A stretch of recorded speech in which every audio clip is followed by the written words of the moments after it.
Anak saya nyantri di sebuah pesantren. Hanya saja ada yang buat hati saya gak tenang, Buya. Yaitu saat anak saya curhat ke saya mengatakan kalau ia tidak betah di pondok. Katanya di pondok banyak hal yang membuatnya tidak betah, jadi pengen pulang saja. Saya sebagai ayahnya harus bagaimana bersikap, Buya?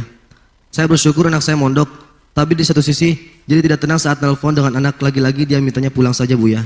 Terima kasih, Buya, atas jawabannya. Sebagai orang tua harus memposisikan sebagai orang tua, bukan menjadi pembela anak saat itu. Jadi bukan pembela anak, bukan pembela anak. Maksudnya pembela anak itu begini, ada sebagian orang tua tuh hidupnya jadi pembela anak, bukan jadi pendidik anak. Setiap aduan dari anaknya langsung emosi dia, sekolahan dilabrak, gurunya dilabrak. Lah, ini Anda salah sebagai orang tua. Sebagai posisi orang tua adalah mengayomi, mendidik anak. Maka kami ingatkan kepada orang tua, jika ada anak Anda melapor tentang kekurangan di pondok pesantrennya, atau mungkin di sekolahnya, tidak boleh Anda telan mentah-mentah, tapi juga tidak boleh Anda biarkan begitu saja tanpa tanggapan dari Anda. Ini kadang-kadang sebagian orang tua cuek, nggak mau peduli, itu juga salah. Tapi di sisi lain Anda langsung ditelan mentah-mentah. Ini bahaya sekali, dan itu biasanya anak nggak akan bisa bertahan. Kalau punya orang tua semacam itu, ingat, kalau orang tuanya suka menelan mentah-mentah omongan anak, yang hancur anak itu sendiri. Dengar omongan ini. Yang namanya anak, pengalaman cara berbicara belum tahu, kemudian cara menyelesaikan masalah belum tentu. Biasanya anak itu adalah punya permasalahan itu volumenya misalnya 3, itu ngomongnya seperti 8 volumenya. Jadi biasanya digede-gedekan itu karena apalagi manja dengan ayahnya, ditambah sedikit volume kesusahannya biar pelukannya semakin erat. Itu biasa seorang anak, bahasa kasihnya anak. Tapi orangnya menangkapnya adalah bahasa permasalahan, salah. Itu bahasa manjanya seorang anak kepada ayahnya yang dianggap bisa melindunginya, sehingga kadang ngomong permasalahannya memang gak seberat amat, cuman kadang ditambahkan biar apa, pelukan ayahnya semakin kuat. Atau mungkin karena ayahnya selama ini tidak pernah perhatian, tidak pernah memeluknya. Ini pahami? Orang tua yang suka menelan omongan anak-anaknya, lihat yang hancur anaknya, nggak akan bisa baik sampai kapanpun. Yang namanya anak bisa saja ngadu, dan betul permasalahannya terjadi. Misalnya betul dia dipukul di pondok, misalnya. Benar, orang tua langsung marah. Anaknya tambah kurang ajar, padahal sebabnya apa dulu dong? Permasalahannya apa dulu? Saya teringat ibunda tercinta rahimahullah, semoga Allah memberikan kasih kepada beliau.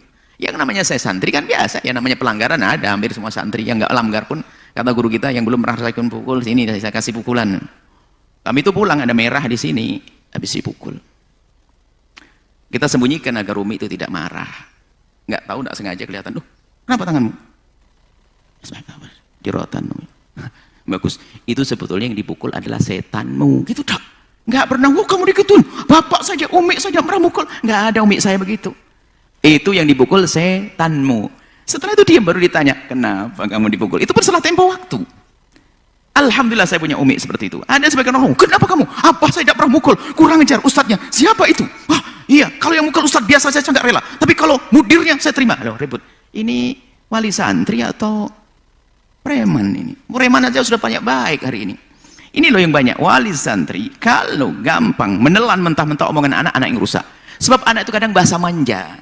Sehingga bahasa manja itu selalu berlebihan. Memang dia dimarahi ustadz, cuman kadang volumenya nggak seperti yang diceritakan.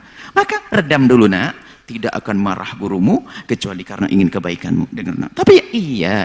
Tapi diam-diam kita rekam itu omongan anak, baru nanti ketemu ustadznya diskusi. Di depan anak jangan dibela, nanti tambah kurang ajar kepada sang guru. Kalau ternyata kita ada yang janggal betul, kita bisa tanya baik-baik. Mungkin masukan untuk pondok pesantren tersebut. Ada apa sih? Kok sampai seperti itu? Nah itu. Jadi mungkin masukan. Oh anak anda gini nih. Oh kok bisa? Nah, ya. Jadi bertanya dulu, jangan langsung. Ini kunci sebagai orang tua. Jangan mudah, jangan menelan mentah-mentah, tapi jangan dibiarkan begitu saja. Kemudian setelah itu bagi anak, wahai anak yang soleh, para santri dimanapun kalian berada, ibumu itu sangat mencintaimu, ayahmu sangat mencintaimu.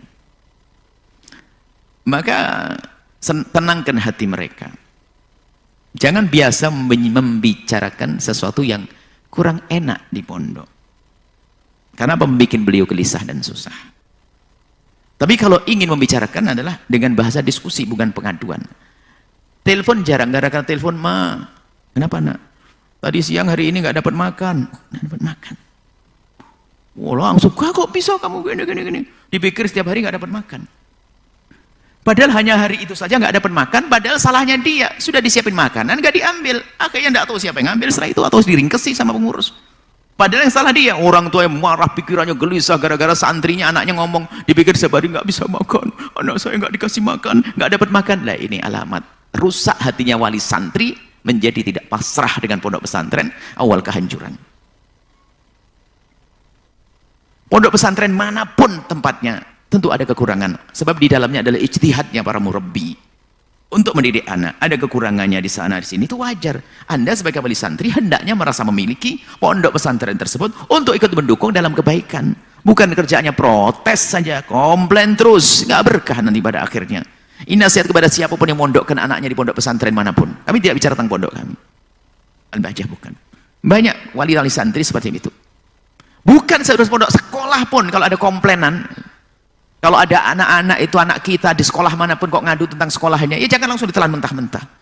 Faham, anak kita tuh pengen manja dengan kita. Kemudian di sisi lain, wahai anak, ibumu, ayahmu tuh sangat mencintaimu, sehingga keluhanmu sekecil apapun dirasa berat bagi orang yang mencintainya. Sehingga reaksinya pun kalau orang tuamu nggak bijak bisa berbahaya, menjadikan rusak pada dirimu sendiri. Akhirnya ada yang dicabut anaknya dari pondok pesantren. Setelah dicabut, ini kebanyakan dari pengaduan beberapa ustadz, dan kita pun juga pernah mengalami, maksa cabut-cabut. Setelah keluar beberapa bulan, boleh enggak anak saya masuk pondok lagi? Kenapa? Hafalannya hilang, terbisa begini, wanak. Nah, ya itulah akibatnya. Main cabut saja, sudah itu mau diantarin lagi. Ini adalah pendidikan kepada para wali santri, guru-guru semuanya. Nah, ini. Jadi jangan gampang, komplain, jangan, diskusi yang baik. Jadi ingat, anakmu pengen manja denganmu, wahai para wali santri. Anakmu pengen manja, makanya biasa kalimatnya berlebihan. Kan begitu kalau manja. Sakitnya biasa, ditambah lagi biar tambah perhatian. Itu biasa, paham bahasanya. Tinggal, maksudnya apa? Bahasanya itu ngadu seperti itu. Sebelumnya bahasanya apa? Abah tambah sayang dong dengan saya. Semakin dekat, diajak ngobrol, diskusi, mumpung liburan. Diajak liburan malah dikasih televisi, game, bapaknya pergi kemana sendiri. Ini bapak model apa begitu? Kasih sayang dong. Rindu kasih, hanya dengar komplainnya tok, pengaduannya tok. Tidak seperti itu ya. Kemudian ingat, anak para santri semuanya ayahmu itu adalah penuh kasih dan cinta, ibumu juga. Sehingga pengaduanmu, keluh kesahmu sedikit pun akan, biarpun kecil, akan terasa berat di ayahmu. Bisa menjadi reaksi yang negatif nanti membahayakan kepada kamu. Kalau memang ada sesuatu yang tidak benar di pondok pesantrenmu, sampaikan kepada ayah dengan bahasa bijak. Gimana ayah untuk selesaikan masalah ini? Permasalahannya adalah anak yang tidak kerasan banyak beralasan. Nasib buruk bagi dia.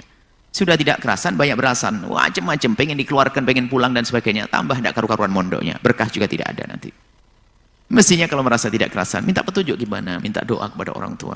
Sampaikan kalau saya belum kerasan, bukan menjelekkan tempat belajarnya. Wah, kamar mandinya nggak ada, ngantri segala macam, makanannya nasinya kering, wah masih pakai kerupuk tok dan sebagainya, macam-macam. Tidak seperti itu. Ini adalah pendidikan kepada wali santri dimanapun Anda berada, yang memondokkan anaknya kepada siapapun. Sebab kepatuhan itu penting, menjadikan hati Anda tentram, damai, dan menjadikan sebab anak-anak Anda pun juga akan mudah untuk dihantarkan kepada kejayaan dalam ilmu, baik di dunia atau di akhirat nanti. Wallahu a'lam bissawab.